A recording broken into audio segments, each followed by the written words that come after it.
conflict, we are now getting word, and we're speaking with a Hamas spokesman in exile out of Beirut, Lebanon. His name, Osama Hamdan. Mr. Hamdan, thank you so much for joining us here in the Situation Room.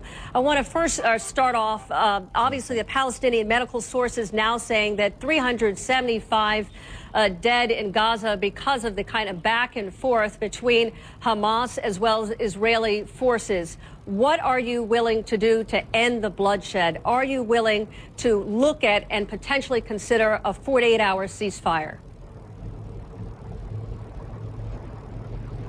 Well, thank you for that question. I believe the situation in Gaza is more than bloodshed. I think it's a Holocaust. That wasn't my own word. It's the word which was used by Matan Filnei, the Deputy Chief Staff in Israeli forces.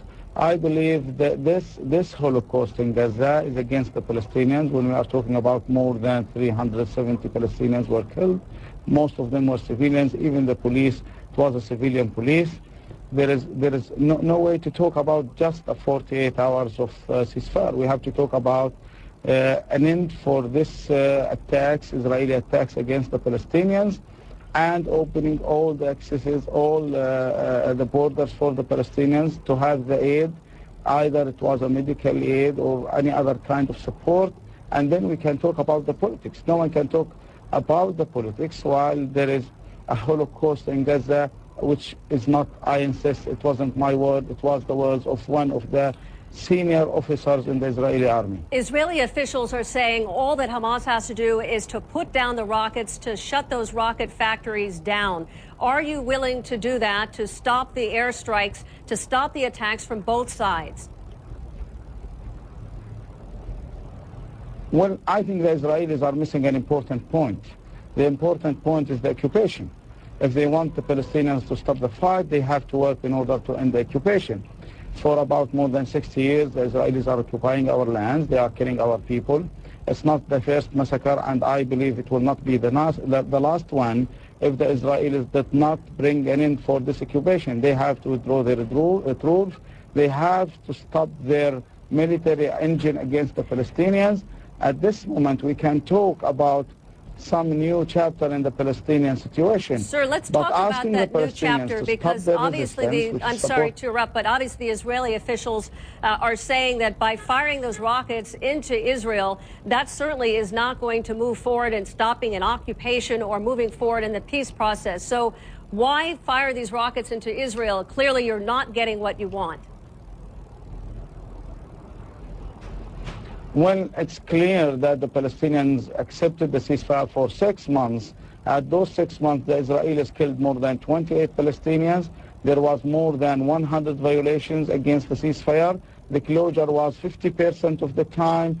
Less than 15% of Gaza needs was allowed by the Israelis to enter. So the Israelis did not respect the ceasefire. They violated the ceasefire, and then they asked the Palestinians not to react towards that.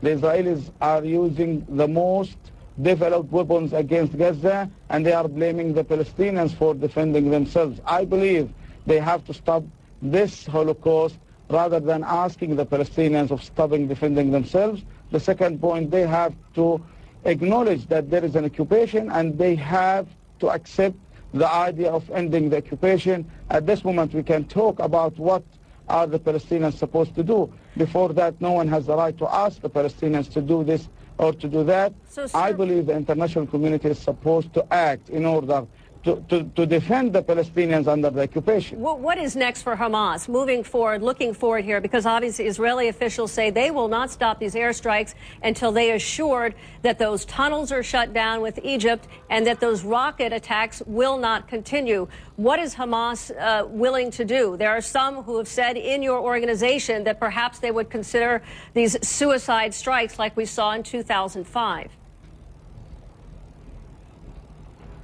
Well, it means that the Israelis are they insist to be the new Nazis. I believe this is the fact. If they continue their attacks against the Palestinians, I think they have to show the international community that they are willing to find a peaceful solution. They did not show that till now.